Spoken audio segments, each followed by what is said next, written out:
انا النهارده جايبه لكم حاجه تحفه هتعملوها في الكومبينيشن بتاع التواليت. تمام. ده دوني، اي ريحه بقى انت بتحبيها من دوني. هتجيبي ازازه فاضيه زي دي. تمام. وبعد كده هنجيب الشوكه علشان خاطر نخرم الازازه.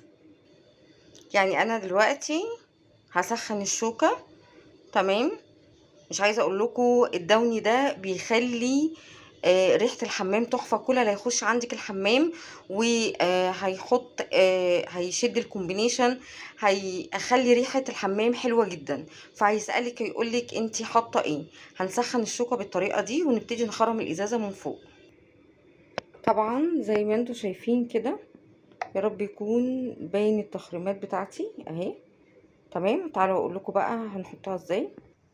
طبعا هنرفع الوش بتاع قاعدة الكومبينيشن، الوش بتاعها.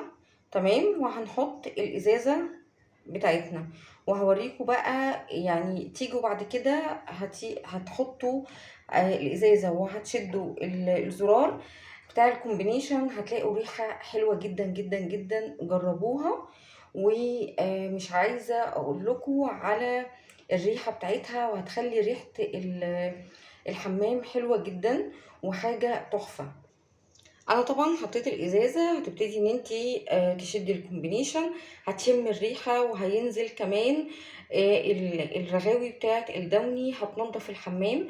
وطبعا الدوني بيخلي ريحة حلوة وبينضف اي جراثيم من جوه من قاعدة التواليت. تجربوها ومش هتندموا. حاجة تحفة تحفة تحفة وجميلة جدا. جربوها وحاجة بسيطة قوي، وهتعرفوا ازاي ان هي بتدي ريحة حلوة جدا في الحمام.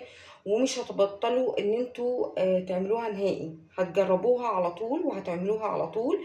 وتغيروا بقى في ريحة الدوني. في الدوني فيه ليه روايح كتير. كل اللي يخش عندك في الحمام هيقولك ايه الريحة التحفة دي، انت عاملة ايه في الحمام. جربوها وان شاء الله هتعجبكم. وغيروا في الدوني واعملوا افتكاسات كده وابتكارات حلوة، بدل ما نجيب حاجات بالشيء الفلاني نعملها في الحمامات. طبعا ممنوع البخور، ممنوع اي ريحة ريحتها حلوة للحمام عشان غلط، حتى المعطرات. فانتي عندك الدوني افضل حاجة واحسن حاجة تعمليها عشان تخلي ريحة الحمام حلوة. جربوها وهتدعولي.